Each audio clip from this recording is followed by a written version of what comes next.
attention hijacking. Let's be honest. We've all been in those situations where we're speaking to somebody and they're yakking away, and the next minute we just feel our attention start to drift, and chances are they're seeing this little haze go over our eyes, but they keep on talking.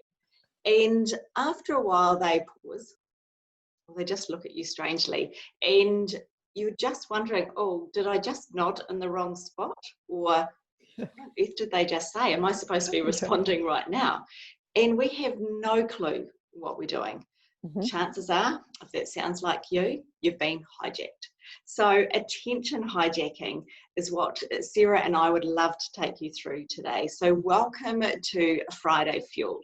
And what we want you to go away with today are 3 practical tips, proactive actions that you can do very easily, very simply, back down to the grassroots, that will enable you to engage better, but also increase the success of the conversations that you have. Yeah, and we're in such unusual times. So we've had a transition out of our workplace into a home, if we're able to continue working from home.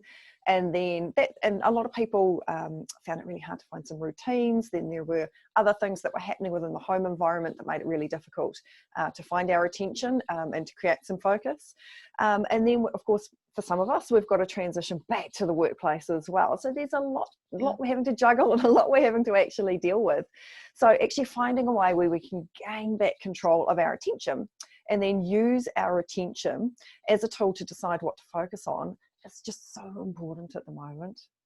Yeah, I totally agree, because I think the thing is we just take focus for granted, sort of like breathing. We just assume that it just happens. Yeah. But what we actually need to realize is actually attention and focus is actually a skill, and it's a learned skill, and we can get better at it.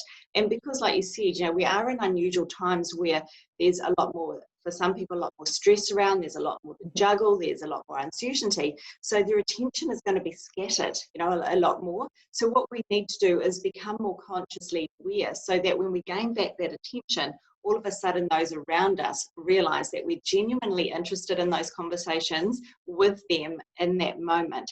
And that actually starts to build trust, because otherwise, if our attention is scattering all over the place, all it says to the person that is speaking to us is actually they're not the most important person right there, right now. And I think that's really important, especially if you're in a leadership role or you want to be a high performer that stands out from the crowd. Getting control of that attention hijacking is so important. So let's then look at our first proactive action tip. This one here is based on mindfulness practices, but it's really simple and it's really easy, but just because it's simple doesn't mean we do it. So basically what it is, it's a 4-step easy process. The first one is when you enter a conversation with someone, is first and foremost is actually focus deliberately on that person and listen to the exact words that they're saying, and listen with intent and listen to really want to understand. The second point is become consciously aware. Because you're purposefully looking at them, you can become consciously aware of what your attention is actually doing.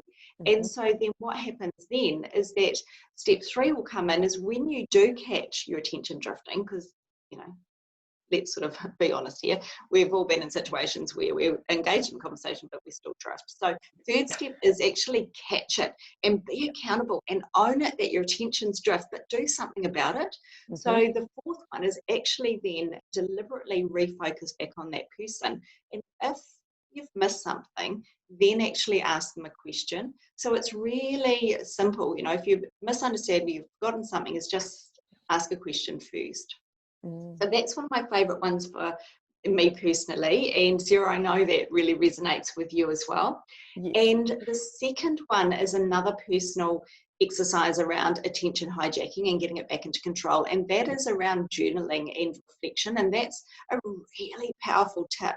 And basically what you do is when you come out of a conversation or when you come out of a meeting, you journal and you write down, or tap into your phone, whatever you want to do, you write down, you rate your attention. And you'll say, okay, out of attention, 1 to 5, how was my attention? Was it good, which is a 5, or was it 1, which was very poor? what was I thinking about during those areas? So it's about being, owning that space, and actually then saying, if I had that same conversation again, what could I have done to make sure that I wasn't attention hijacked? Yeah, and actually just adding to that, there's a really cool, super quick, high impact exercise that you can do with your teams to really understand if messages are getting through and actually how they're going in the old attention hijacking space. So as you wander into your team meeting, and if you're owning the team, pop down a post-it note, 2 different colors next to each person. So good old pink and yellow in this instance, but don't tell your team what they need to do with it. Run through your meeting, deliver the information just as per usual. And at the end of your meeting, just put sort of 5-10 minutes aside. And on the first post-it note, good old 1 to 5, like Kirsten's just said, 1 being poor, 5 being good, around how the person in the meeting found the quality of their attention, just a simple 1 to 5. And on the other post-it note, get them to write down the 3 key elements that were actually communicated during the meeting. And then what you do is you just grab each of the colours and put all the pinks in one area and have a look and see what the quality of people's attention was during the meeting, and have a bit of a discussion around that. No names, please. It's not about that. It's about understanding more than anything else. And on the other one, have a look at what those 3 key elements are that have actually been received. Because that again creates some really great conversation around, okay, so we've got 2 of the 3 things, and actually let's double back and let's cover this off so that we're actually all on the same page moving forward. And one of the things I really like about this exercise is it's quick, cheap and easy, and it's really, really meaningful for everyone. You're likely to get their attention the next time they walk into a meeting as well, but it's really easy to share. So really encourage you to share this exercise with your colleagues and friends around you so that they can also use it with their teams. Perfect. Because this is a time of being respectful, and we keep saying in a lot of values, it's be respectful, be kind. These activities, these proactive actions that we're sharing with you actually are something you can do to actually then that leads to building trust, respecting the person you're speaking to, and being kind for the time that they're investing speaking to you. So I think, we're all trying to be kind and respectful, and we really want to care, and these are proactive tools to enable you to do that. So the challenge for the week, you know where this is going. We would love you to go through and put those 3 tips in place. And if you have got a team, don't worry, just do that exercise with those around you, or even with your family. That would be a bit of a hard case thing to do as well. So next week, what we're going to do is we're going to take this to a different level, but same theme. And so next week, we're moving from attention hijacking in conversations to actually hijacking distractions. And so what this is how do you get the most out of your day without being distracted, so that when you get to the end of the day, you've achieved more. Perfect.